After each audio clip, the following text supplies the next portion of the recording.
You know what's funny about dating apps these days? Every guy either wants to hook up immediately or runs the second they find out you have any kind of past. Like, sorry for being an actual woman with experiences, right? I'm Fiona, I'm 32, and apparently I'm damaged goods, according to half the men in this city. But honestly, I'm starting to think the problem isn't me. It's that everyone expects women to be these perfect little angels who never step outside the lines. My story starts about 2 years ago when I was married to Luke. We'd been together since our early 20s, got married when I was 29 because, let's be real, the clock was ticking, and he was stable. Luke worked in some corporate office doing spreadsheet stuff. Honestly, I never really paid attention to the details. I handled administrative work from home, which was perfect because it meant I could take care of our daughter Riley, who was 8 at the time. Here's the thing about Luke that drove me absolutely insane. He was predictable to the point of being boring. Like, I could set my watch by his routine. Home at 5:47 p.m. every day, dinner by 6:30, help Riley with homework, watch whatever sports game was on, bed by 10:30. Weekends were grocery shopping, yard work, maybe a family movie. He was the type of guy who got excited about a new lawnmower or finding a good deal on car insurance. Don't get me wrong, he was a good dad and he paid the bills on time, but God, where was the passion? Where was the excitement? I started playing online games as an escape. At first it was just something to do during Riley's virtual school sessions or when Luke was doing his weekend projects. But then, it became this whole other world where I could be someone different. Someone interesting. Someone who didn't have to pretend that discussing mortgage rates was stimulating conversation.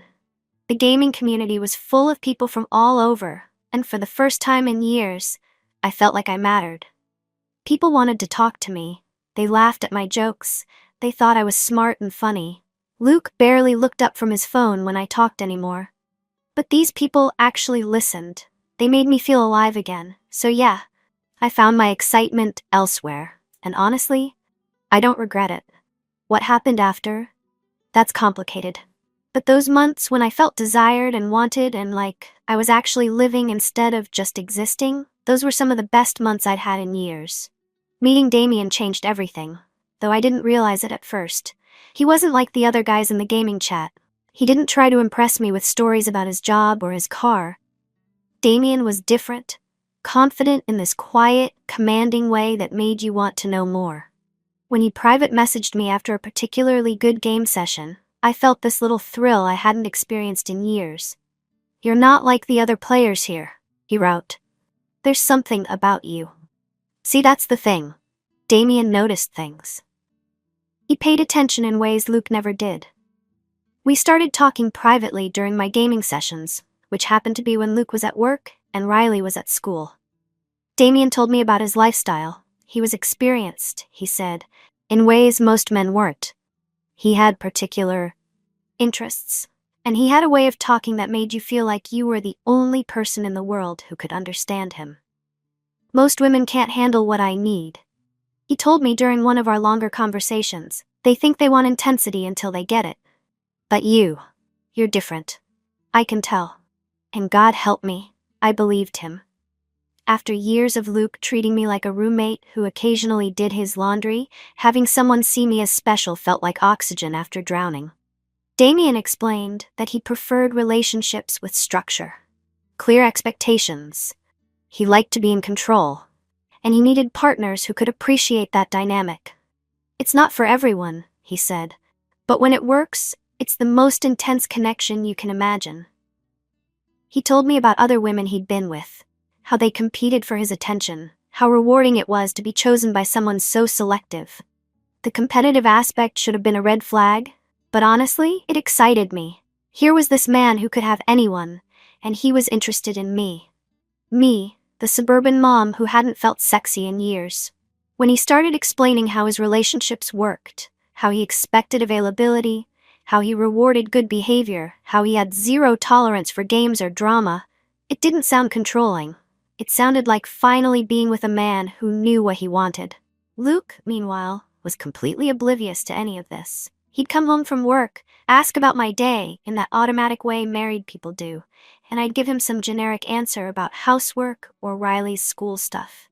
He never pressed for details, never seemed particularly interested in my inner world, which made it incredibly easy to have these long, intense conversations with Damien while Luke was sitting right there in the living room, watching his sports highlights. "Your husband sounds like a nice guy," Damien said when I mentioned Luke during one of our talks. "But nice isn't what makes a woman feel alive, is it?" And damn if he wasn't right about that. Luke was nice. Luke was safe. Luke was predictable and reliable and all those things that are supposed to matter. But when was the last time Luke had made my heart race? The first time Damien asked me to prove my commitment, I thought it would be something simple. Maybe meet him for coffee or send him a photo. Normal affair stuff, right? But Damien wasn't interested in normal. "I want you to send me a video," he said during one of our late-night chats. "Something that shows me you're serious about this." When I hesitated, he was quick to reassure me. "Nothing you wouldn't be comfortable with, just something that's ours." That first video was tame compared to what came later, but God, the rush I felt hitting send was incredible. Here I was, doing something completely outside my normal, boring life, something dangerous and exciting, and just for me.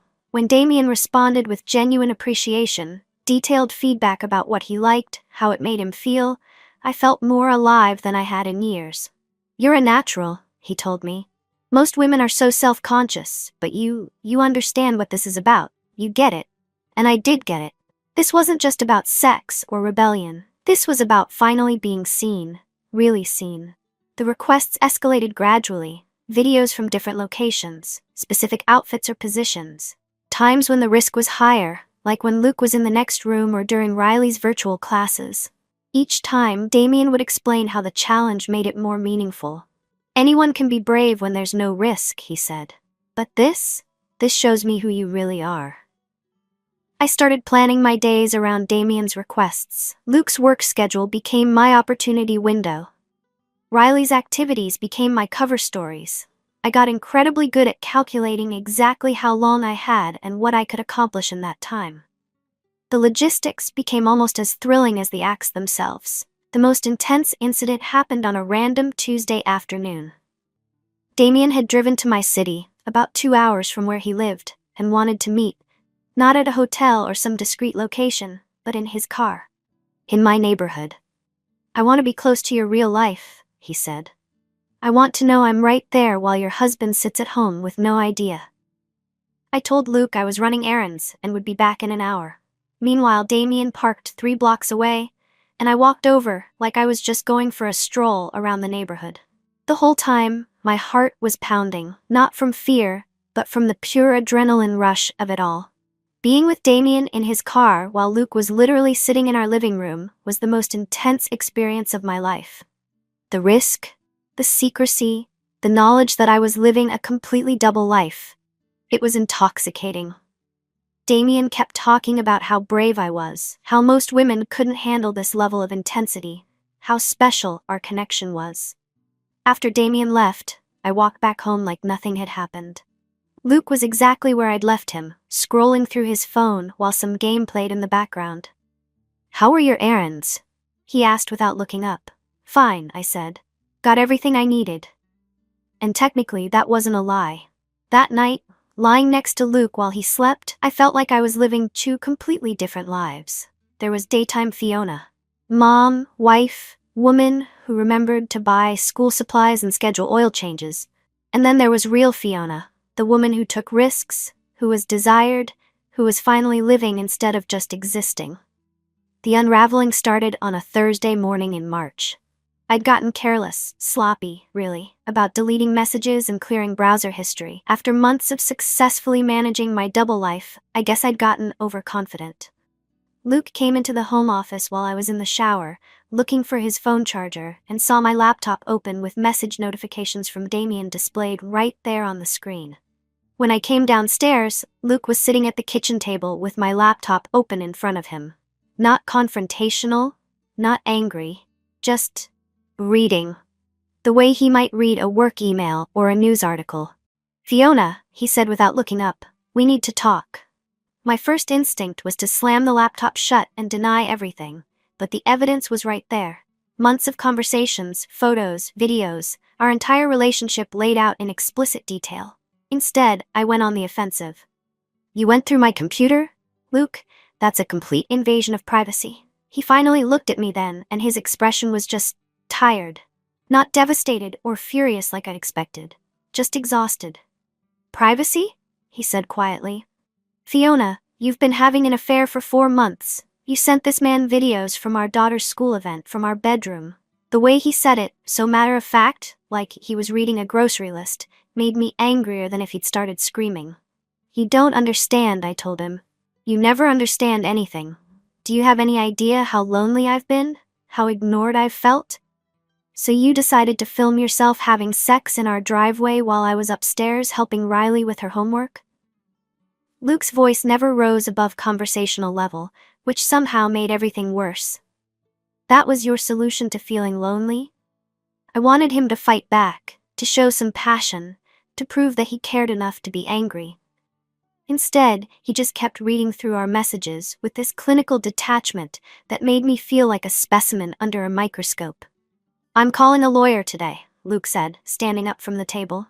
"I'll sleep in the guest room until we figure out living arrangements. We need to tell Riley something age-appropriate, and we need to figure out custody logistics." "Wait, what?" "Luke, we can work through this. Couples survive affairs all the time. I made a mistake, but we can fix this." The words came out automatically, though I wasn't even sure I meant them. "Work through this?" Luke picked up the laptop again. "Fiona, you've been living a completely separate life for months. You've been lying to my face every single day. What exactly do you think we're gonna work through?" What happened next was probably the most humiliating part of the entire situation.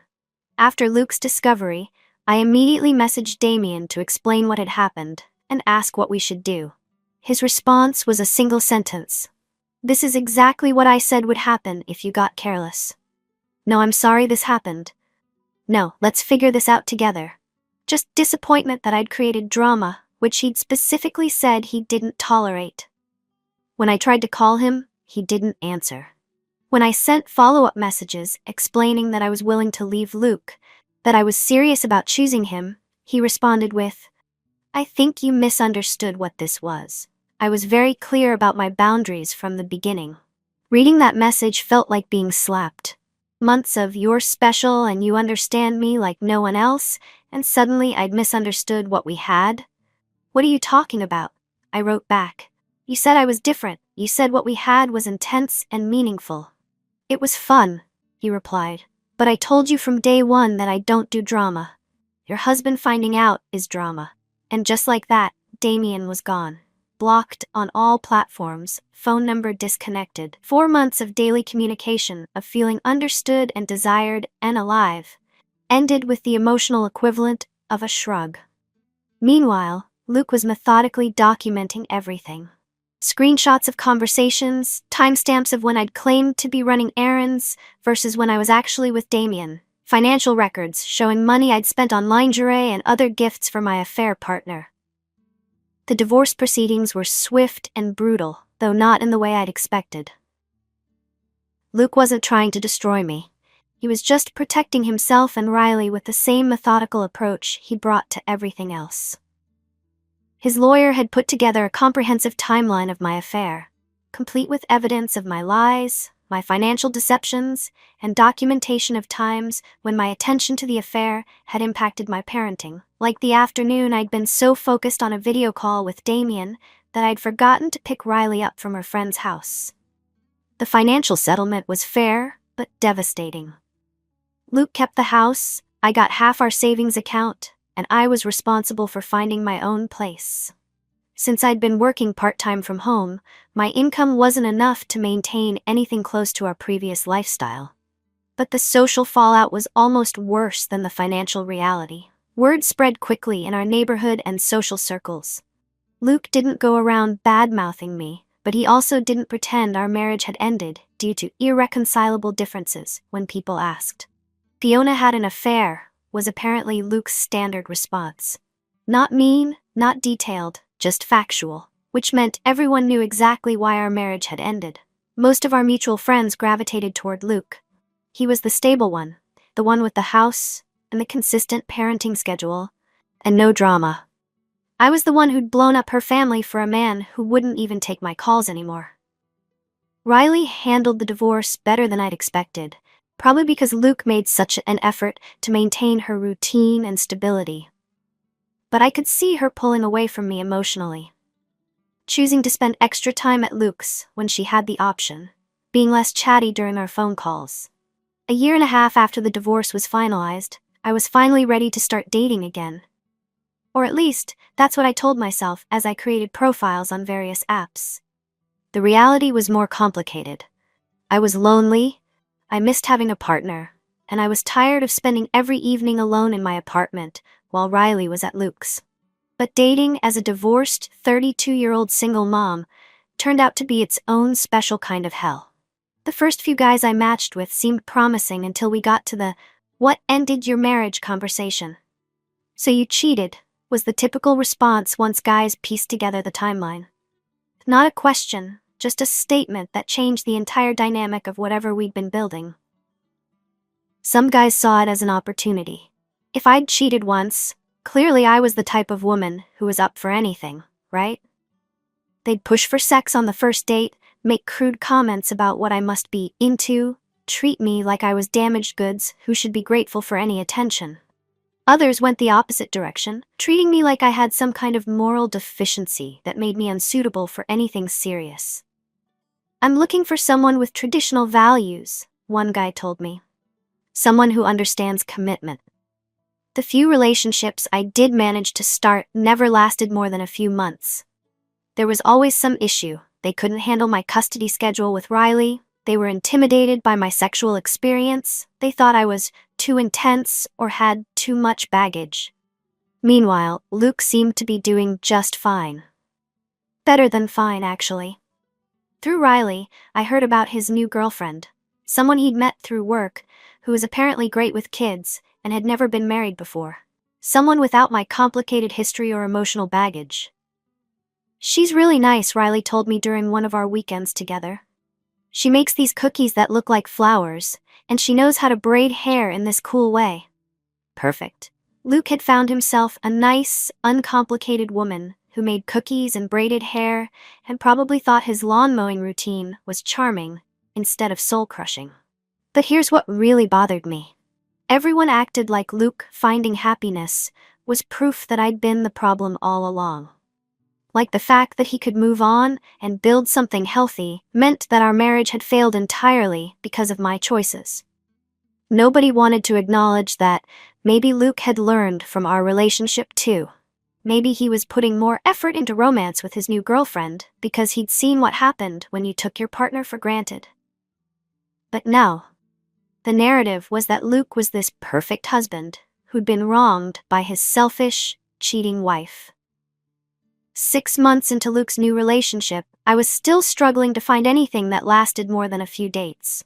Still living in my cramped apartment, still working longer hours to make ends meet, still dealing with the social fallout from choices I'd made 2 years earlier. And the worst part? Sometimes late at night, when I couldn't sleep, I still thought about Damien. Not because I wanted him back. I could see clearly now that he'd never really cared about me at all. But because those months with him had been the last time I'd felt truly alive, truly desired, truly like myself, instead of just someone going through the motions of an acceptable life. Which probably made me exactly as pathetic as everyone thought I was. But at least I'd felt something real, even if it turned out to be a lie. That's more than I can say for the years I spent pretending Luke's predictable routine was enough to build a life on. Everyone wants simple stories with clear villains and victims, but real life is messier than that. Real marriages die slowly through years of taking each other for granted and letting passion fade into routine. I wasn't proud of how I'd handled things, but I wasn't going to pretend that our marriage had been perfect before I'd looked elsewhere. Still, sitting alone in my apartment 2 years after everything fell apart, I had to admit that my plan to find something better hadn't exactly worked out the way I'd hoped.